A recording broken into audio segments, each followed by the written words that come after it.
Hello and welcome to ask वीखा channel. ये मेरा छोटा सा काउंसलिंग चैनल है। यहाँ पे हम लव रिलेटेड प्रॉब्लम्स डिस्कस करते हैं। आज का टॉपिक मैं नहीं करना चाहती थी, लेकिन मुझे काफ़ी लेडीज़ का मैसेज आया कि आप प्लीज़ सास बहू और देरानी जेठानी से रिलेटेड जो थोड़े से इश्यूज़ होते हैं उस पर कुछ लाइट डालिए या उस पर वीडियो बनाइए। तो ठीक है, हम ये स्टार्ट करें उससे पहले please like share and subscribe my channel. Thank you.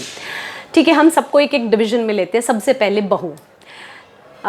जब एक लड़की शादी करके आती है तो वो उसका एक सपना होता है, उसको घर की लक्ष्मी जब बन के आती है तो उसका एक सपना होता है कि मैं किस तरह से मेरे पूरे परिवार को खुश रखूं, उनकी हर एक छोटी छोटी चीज़ों पे मैं कैसे ध्यान रखूं। सबका दिल जीतना चाहती है वो। अच्छी बात है ये, लेकिन आप याद रखिए कि आप जिस घर में आए हैं उस घर में ऑलरेडी एक सास है जो पिछले 30-35 सालों से उस घर को अपने हिसाब से चला रही है। भले फिर वो किचन है या बजट से रिलेटेड है या जो भी कुछ छोटी मोटी चीज़ें हैं, सोशल होना, किस तरह किससे मिलना है, किससे बात करनी है नहीं करनी है, वो सब जानती है। साला यहाँ पे तो 5 साल की कोई सत्ता होती है, वो पावर से छूटने में बड़ी तकलीफ़ होती है। तो ये तो बहुत बड़ी बात है। तो मैं आपको कहूँगी थोड़ा सा स्लो डाउन हो जाइए। पहले आप जाके उस घर की सिस्टम को समझने की कोशिश कीजिए। एडजस्टमेंट सब साइड से होता है। आप थोड़ा सा समझिए क्या चलता है उस घर में। हालांकि आजकल तो बहुत एंगेजमेंट के बाद भी उस घर में आना जाना होता है, लेकिन तब पता नहीं चलता है जब तक आप उस घर में 24 घंटे रहना शुरू करो तब तक। उसके पहले तो सब बेटा बेटा बेटा बेटा होता है। ठीक है, तो वो आप थोड़ा सा समझिए। धीरे धीरे प्यार से जो भी कुछ सीखना है या जो भी कुछ चाहते हैं आप, सब कुछ प्यार से आप अगर करेंगे तो सब अच्छा हो जाएगा। क्योंकि आप एक पल भर के लिए ये सोचिए कि अगर आपके घर में भाभी आती है और वो अचानक से अपने हिसाब से पूरा घर चलाना शुरू कर देती है तो क्या आपको चलेगा? नहीं ना, क्योंकि इतने सालों से तो आपकी मम्मी उस तरह से चला रही थी। तो सेम नज़रिया यहाँ पे रखिए। सेकेंड, हम आते हैं सासू माँ पे।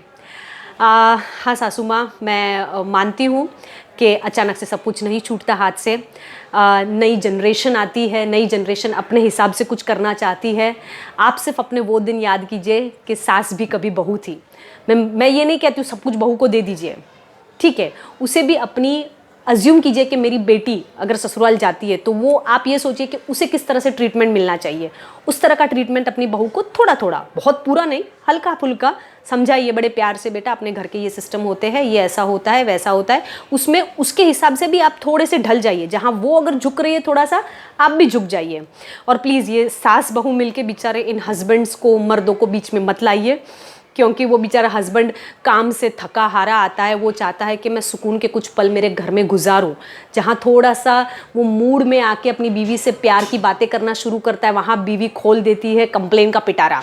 और बस यहीं से शुरुआत होता है बाहर सुकून ढूंढना और एक्स्ट्रा मैरिटल अफेयर्स। सो मैं ये कहूँगी कि आप वीक का एक दिन डिसाइड कीजिए कि एक दिन, बाकी 6-7 दिन जो आप कहेंगे बड़े प्यार से, हम जो रोमांटिक होना है हो जाएंगे, सब कुछ करेंगे, लेकिन वीक का एक दिन आपको शांति से बैठ के मैं जो बोलूँगी आपकी माँ के खिलाफ आपको सुनना पड़ेगा। और हस्बैंड जी, आप प्लीज़ सुन लीजिए, वो कंप्लेंट बॉक्स का एक दिन रखिए आप। और मैं तो कहती हूँ वो कंप्लेंट बॉक्स भी लाने की क्या ज़रूरत है। सास बहू का जो है ना, औरतों की कूटनीति और राजनीति कुछ अलग ही होती है। अपना अपना निपटा दीजिए ना, हस्बैंड तक लाने की ज़रूरत ही क्या है, अपने हिसाब से रखिए, ठीक है। फिर अब हम थर्ड आते हैं जेठानी पर। अब ये देरानी जेठानी का ये हो जाता है कि कुछ देरानी बोलती है मेरे आते ही मेरी जेठानी को मुझसे जलन है, ये है वो। ऐसा कुछ नहीं होता। मैं एक सिंपल सा एग्जांपल देती हूँ आपको। जब एक बच्चा घर में, बड़ा बच्चा, जो सबसे बड़ा बच्चा होता है वो पैदा होता है, वो 5-6-7 साल का हुआ और फिर अचानक से एक दूसरा बच्चा आता है, तो उस बच्चे को ऐसा लगता है इतने सालों तक तो पूरा ध्यान मुझ पे था, अब सब उस पर ध्यान जाने लगा। तो वो चिढ़ जाता है, उसे गुस्सा आता है, उसे ऐसा लगता है कि मैं इसको नुकसान पहुँचाऊँ, इसकी वजह से सारा मुझसे ध्यान हट गया है। सेम चीज़ वही होती है। वो जेठानी भी बेचारी 5 साल या जितने भी सालों से आई हुई है, वो अपने हिसाब से एडजस्ट कर करके सब घर चला रही है, सबको खुश रखने की कोशिश कर रही है। अचानक से आप आके सबकी लाडले बन जाते हो तो उसको तो प्रॉब्लम होगा ना। तो मैं ये बोलूँगी देरानी जेठानी की जगह आप अगर बहनें बनकर आप उसको उस नज़रिए से देखिए कि अगर ये मेरी बहन होती। सिर्फ नज़रिए की बात है, सब कुछ नज़रिए की बात है। मैंने कितने घरों में देखा है, अरे कुछ ऐसी देरानी जेठानी है जो इतने प्यार से रहती है कि ऐसे लोगों को लगता है कि ये देरानी जेठानी या बहनें या फिर बेस्टेस्ट फ्रेंड्स है। और मैं तो कहूँगी कि एक हो जाइए, अच्छे से प्यार से रहिए और अच्छे से अपना घर चलाइए। बाहर शॉपिंग करने जाइए, मूवीज़ देखने जाइए, अरे इतनी अच्छी बेस्ट फ्रेंड्स बन जाइए आप लोग कि आपको किसी बाहर वाले की ज़रूरत ही नहीं है। अपना दिल खोल कर बात करने के लिए बस वो ही एक पर्सन इनफ है आपके लिए।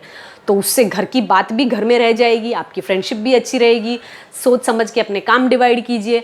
आई नो आप सब कहेंगे ये मैडम जी ये सब बोलना बहुत आसान है, ऐसा कुछ नहीं है, होता है, सब कुछ होता है अगर आपने शुरुआत की है तो।